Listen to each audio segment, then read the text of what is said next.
আসসালামু আলাইকুম। আশা করি সবাই ভালো আছেন। আলহামদুলিল্লাহ আমি অনেক ভালো আছি। তো এই তো এবার বর্ষায় কিন্তু তেমন একটা বৃষ্টি ছিল না। তবে আজকে ২ দিন ৩ দিন যাবৎ মোটামুটি ভালোই বৃষ্টি হচ্ছে সারাদিন। আর যে বৃষ্টিগুলা খুব অল্প, অল্প করে হয়, বাতাস বেশি না হয়, সেই বৃষ্টিগুলা কিন্তু আসলে সারাদিন হয়। আর বর্ষার বৃষ্টি মানেই সারাদিন একটু, একটু করে বৃষ্টি, এক পশলা বৃষ্টি। দেখা গেল একটু রোদ উঠলো বা একটু বৃষ্টিটা কমলো। তো মাঝখান দিয়ে আবার এক পশলা বৃষ্টি হয়ে গেল। আসলে বর্ষা তো এরকমই। তো তারপরেও এবার বর্ষায় কিন্তু বৃষ্টি একটু কমই ছিল। তো এই বর্ষায় আমাদের জরুরি যে কাজ, যে আমাদের গাছগুলি আমরা কিভাবে টিকিয়ে রাখবো। তো সেগুলি আজকে একটু আলোচনা করব। তো যারা ভিডিওটা দেখবেন, আশা করি সম্পূর্ণ ভিডিওটা দেখবেন। আর দেখে যদি আপুর ভিডিওটা ভালো লাগে তাহলে সবাই লাইক, কমেন্ট, শেয়ার করে পাশে থাকবেন। আমার নতুন বন্ধু যারা আছেন চ্যানেলটা সাবস্ক্রাইব করে দিবেন। যারা করছেন তাদেরকে অসংখ্য ধন্যবাদ। আর বৃষ্টির এই টুপটাপ আওয়াজ আসলে খুবই সুন্দর, ভালো লাগে। তো সব ভালো কিছুর মধ্যেই কিন্তু খারাপ আছে। খারাপ ভালো মিলেই কিন্তু সব কিছু। তো খারাপ বলতে যেটা হচ্ছে সেটা হচ্ছে যে আমাদের অতি বৃষ্টির কারণে দেখা যায় কি আমাদের গাছের কিন্তু একটু ক্ষতি হয়ে যায়। তো সেই ক্ষতিগুলো যাতে না হয় আমরা কি কি দিক একটু লক্ষ্য রাখতে পারি, তো সেটা আজকে শেয়ার করব। তো যারা মোটামুটি বাগান করেন সবসময়, তারা তো জানেন কিভাবে এই কাজগুলি করতে হয়। তো যারা আমরা নতুন আছি, মানে নতুন যারা বাগান করতে চাচ্ছেন বা করতেছেন, তো তাদের একটু সমস্যা হয়ে যায়। তো আশা করি ভিডিওটা যদি একটু মনোযোগ দিয়ে দেখেন ইনশাল্লাহ আপনাদের খুব উপকারে আসবে। তো চলুন হারভেস্টিং করতে করতে আপনাদের সাথে কথা বলি। কিছু হারভেস্টিংও আছে, করতে হবে। কিছু সবজি তোলার মতো হয়ে গেছে, তো সেগুলি তুলবো আর আপনাদের সাথে শেয়ার করব। তো আমার গাছগুলি কিন্তু প্রায় অবস্থা অনেকটাই খারাপ হয়ে গেছে। বেশি দিন আর গাছগুলি রাখা যাবে না। তো যে যে গাছগুলি নষ্ট হয়ে গেছে, দেখা যায় কি বৃষ্টিটা একটু কমলে তখন আবার কিন্তু এই গাছগুলো উঠিয়ে ফেলতে হবে। কারণ পুরাতন গাছ যদি বেশি পুরানো হয়ে যায় তখন কিন্তু আবার সেটা রেখে দিলেও হবে না। তো যাই হোক, বর্ষার থেকে মানে মাটির গাছের গোড়া পচার হাত থেকে আমাদের প্রথম যেভাবে গাছগুলি রক্ষা করতে হবে, তো সেক্ষেত্রে আমাদেরকে প্রথমে যেটা আমি বরাবর সবসময় বলি, যে আমাদের টবের মাটিটা আমাদের কিন্তু সুন্দর করে রেডি করতে হবে। সুন্দর করে বলতে যাতে পানি নিষ্কাশন ব্যবস্থা খুবই ভালো থাকে। একটু খেয়াল করলে দেখবেন আমার টবের গোড়ায় কিন্তু কোনো পানি নেই, কারণ ড্রেনেজটা খুব ভালো করে তৈরি করতে হয়। নিচে ফুটা করে সেখানে যদি আমরা ঠিকমতো চারা বসিয়ে দেই, সেখান থেকে কিন্তু ড্রেনেজটা খুব সুন্দর হয়। আর তখন কিন্তু যতই বৃষ্টি হোক আর যত যাই কিছু হোক, আমাদের গাছের গোড়া টবে কিন্তু কোনো পানি জমে থাকে না। আর টবে যদি পানি জমে না থাকে তাহলে কি হয়, সেক্ষেত্রে দেখা যায় যে আমাদের টবের গাছগুলি মানে মরে যাওয়ার চান্সটা অনেকটাই কম থাকে। তো সেই ক্ষেত্রে অবশ্যই আমাদের ড্রেনেজ ব্যবস্থা খুবই ভালো করে কিন্তু করতে হবে।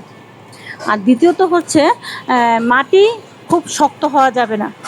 খুব মাটি শক্ত হলে দেখা যায় কি পানিটা উপর থেকে ভিতরের দিকে যেতে পারে না। যেতে না পারার কারণে তখন কিন্তু গোড়ার মধ্যে পানিটা জমে থাকে। আর জমে থাকার কারণে তখন গাছের গোড়াটা কিন্তু পচে যায়। সেক্ষেত্রে আমাদের মাটিটা খুব নরম আর ঝুরঝুরে করে কিন্তু রেডি করতে হবে।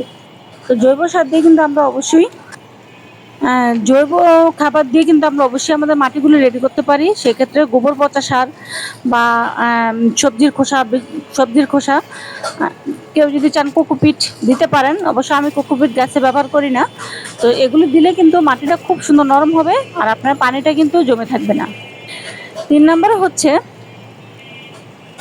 টবটা একটু উঁচা করে দিবেন। টবটা যখন ছাদে আমরা রাখবো, টবের নিচে অবশ্যই ইট দিয়ে বা কিছু দিয়ে আমরা একটু উঁচা করে দেব। উঁচা করে দিলে সেখান থেকে কিন্তু পানিটা খুব সুন্দর করে বেরিয়ে যায়। আর যদি টবের নিচে কোনো কিছু না থাকে তাহলে দেখা যায় পানিটা একবারে বের হতে পারে না। বের হতে না পারার কারণে কিন্তু গাছের গোড়াটা পচে যাওয়ার সম্ভাবনা থাকে। আর দ্বিতীয়ত ৪ নম্বরে হচ্ছে যে আমাদেরকে এই সময়টা একটু গাছের গোড়াটা খুঁড়ে দিতে হবে। কারণ গাছের উপরটা যদি একবারে সমান হয়ে থাকে, টবের উপরটা একবারে যদি শ্যাওলা শ্যাওলা পড়ে থাকে, সেক্ষেত্রেও কিন্তু আপনার দেখা যাবে কি পানিটা নিচের দিকে যাবে না। তো সেক্ষেত্রেও দেখা যায় গাছের গোড়ায় যদি পানি জমে থাকে গাছটা কিন্তু অবশ্যই মরে যাবে। কারণ এখন যেহেতু টানা বৃষ্টি হবে কয়েকটা দিন, এরকম টানা বৃষ্টির মধ্যে সবচাইতে আমাদের প্রথম কাজ হচ্ছে গাছের গোড়ায় যাতে কখনো পানি জমে না থাকে। এই যে আমার একটা টবে কিন্তু কোনো পানি জমে নাই, কারণ হচ্ছে আমার মাটি তৈরি ঠিকমতো করছি আমি, আর একটা হচ্ছে নিষ্কাশন ব্যবস্থা। এই দুটো জিনিস কিন্তু আমি অবশ্যই ঠিক করে করছি। তো আপনারাও এই কাজগুলি অবশ্যই করে দিবেন। এই কাজগুলো যদি করে দেন তাহলে কিন্তু এই বর্ষায়ও কিন্তু আমরা আমাদের গাছগুলি কিন্তু বাঁচিয়ে রাখতে পারবো। তো আরেকটা কারণে গাছ অবশ্য গোড়াটা পচে যায়, সেটা হচ্ছে এখন যেহেতু বৃষ্টি হচ্ছে, তো বৃষ্টির পরে যদি দেখা যায় অনেক পরিমাণে রোদ ওঠে, তো সেক্ষেত্রে গাছের গোড়ার মাটিগুলি গরম হয়ে তখন আবার দেখা যায় কি গাছের গোড়াটা একটু পচে যায়। তো যাই হোক, সেটা একমাত্র আল্লাহর উপরে নির্ভর করে বা প্রকৃতির উপরে নির্ভর করে, সেটা আমাদের হাতে না। তো আমরা যতটুকু চেষ্টা করব আমাদের গাছগুলিকে বর্ষার সময় এই কাজগুলি করে দেব। এই কাজগুলি করলে আলহামদুলিল্লাহ অনেকটাই কিন্তু ইনশাল্লাহ আমাদের গাছগুলি সুস্থ থাকবে আর ভালো থাকবে, আর সেখান থেকে ইনশাল্লাহ আমরা ফলনও পাবো। তো এই কাজগুলি আমরা অবশ্যই আমাদের বাগানে করে দেব।